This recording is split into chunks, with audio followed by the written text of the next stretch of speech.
Something I want to start this out with is to tell Donnie how much I love that sponge thing. Donnie, if you don't patent the ink sponge, I mean like right now, I will, because there's plenty of patents out there right now that is nowhere near as good as that idea. That was a really good idea. I've never seen that used in any of the shops I've ever been in as long as I've been doing it. So it's a pretty unique idea. Okay, there's tons and tons and tons of different chemicals, chemical companies, and everything else out there. I did do the dip tape thing and tried to do all the, you know, what do you call it? Anyway, one after another, assembly line. But the way that I do screens, let them build up and only reclaim most of the time every 2 weeks. I quit using the dip tank and went back to just the squirt bottle. I'll show you in just a second what I'm using, but while I'm thinking about it, the chemicals, the crystals, unless they've come out with something I'm not aware of, and especially if you're buying one that has to be shipped hazmat, that's probably the same old stuff. It is extremely carcinogenic, and I know all you young people are worried more about that than what we ever were, but I don't even use it now, but I used it for a long, long time. If you have somebody you can buy Union ink from, they'll have this screen opener, which is Unispray screen opener 1556. It is the very best on-press screen wash, quick cleanup, squeegee cleanup, something like that I've ever used. And it dries fast and it doesn't start breaking down the screens. Preston talked me into going to Ceracol 500 ink degraded. It works real well, but in my opinion, on halftone work, it starts breaking those halftones down if you're just cleaning up or if you want to use that screen again. So that's the reason that I use a separate thing from that here. Get you a real good spray bottle. You know, go ahead and pay just a little bit more for a chemical spray bottle because it's going to last so much longer. On ink thinner, I use my laundry detergent things because see, they've got this pour spout. They've got a cup that when I'm running, especially the automatic, and I'm wanting to thin the ink, I put some in this cup and put it on a bead in the screen on top of the ink and just let the next print or two mix it up. That's something you got to experiment with because you can really puddle the bottom of a screen doing it that way if you're not careful. But that works real well. This one here I've used about 4 times now, and it's breaking down the white plastic spout. So this is my one I'm getting ready to go to when I get through with all this. Now next I'm going to show you what the Ceracols look like, what they do, and then I'm going to reclaim a couple screens and kind of explain my thinking on doing that as I'm doing it. Get up, Vince.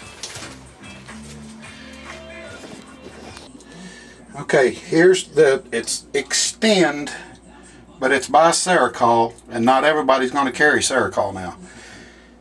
Then they've got, that's what I use for the stencil remover, and it's 120 to 1 mixture, and like everybody else, I mix it just a little bit hot. But it lasts, a gallon of that lasts a long time in a spray bottle. Every time I'd go back to my dip tank, the doggone thing would be dead or dying, and I'd have to bump it back up or order stuff, so I got tired of the dip tank thing. This thing here, this label here is so old it's almost gone, but this is a product that's from WM Plastics, or they're the ones that carry it. It's from the Green Zone is the name of the brand, and it's D-Haze 669.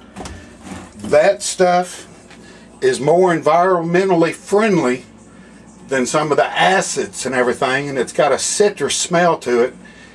And I've used it to reclaim a screen that had sat in the sun for 6 months with the ink in it. Everything was locked up. Put that stuff on there, you know, after you clean and everything else. And one of the most important things about the chemistry side is if one of the chemicals tells you how long to let it set on the screen, obey that or experiment to get where you want to be, but don't just put it on and put it off. This right here, this Green Zone 669, if you leave it on for 13 to 15 minutes, it takes everything but the mesh out. It's just amazing. Okay, now Ceracol, they do make a stain remover. I did go ahead and buy one, and I've never used it so far, so I don't know how good it works or not, because I just use that reclaimer. And then the Ceracol 500, after I reclaim it, I'll show you here in a minute, I put the Ceracol 500 on it with this brush on both sides, and it takes the haze out. So I don't even have to have this stain remover that I bought. It works real well. I'll show you in just a minute. Okay. This is the Ceracol 500. It was just a little bit of ink left on that. You can take it with I'll just use a bristle brush.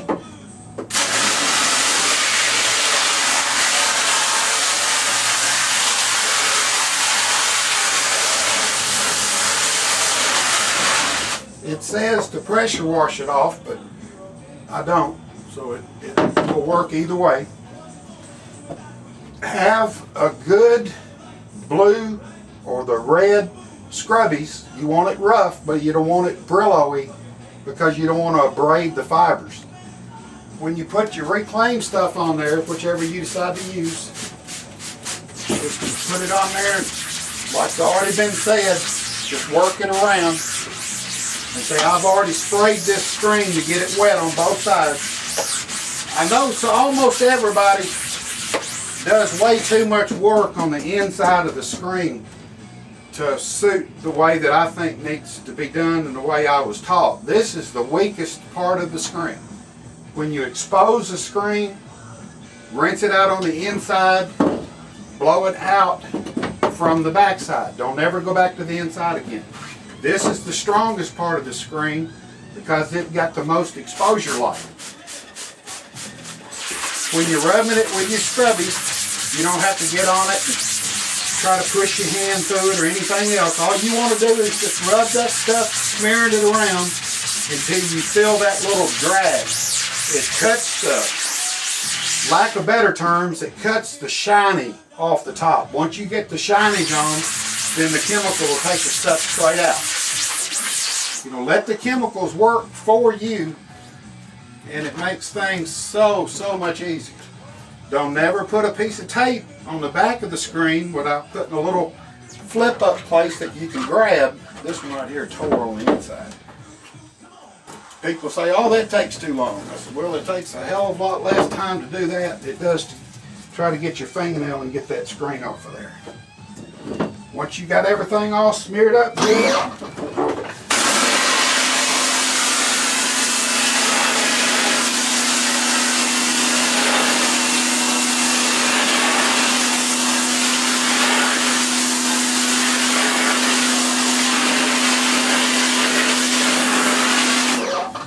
you can tell that one should have sat just a minute or two longer, but I know I'm talking slow and I want it to make this quicker.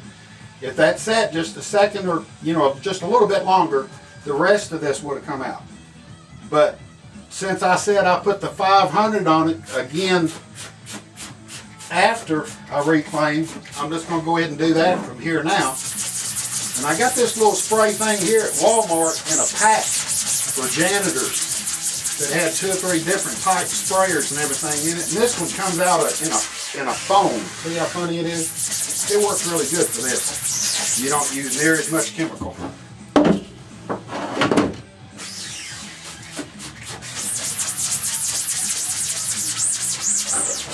This stuff's really good too if you get lazy and get ink on the frame, which, like I said, this is the inside of the screen again. And the way I look at things, I don't do anything hard with this side.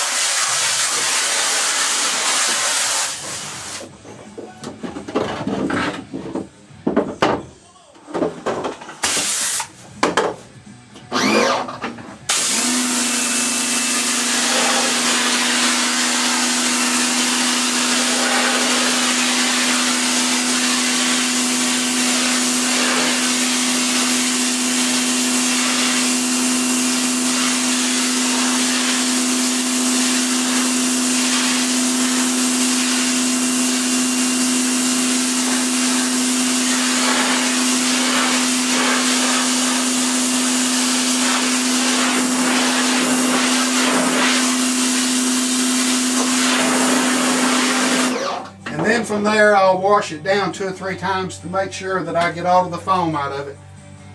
And as honest as I can be, if you pressure wash a screen and get it good and clean, you don't have to put the detergent on it and go through another step to degrease. The only time I'd even think about degreasing a screen is when I bought it brand new, in case it still had some of the metal working oil on it. From then on, I don't do it whatsoever, and most everybody I know doesn't. Okay, see if that helped any.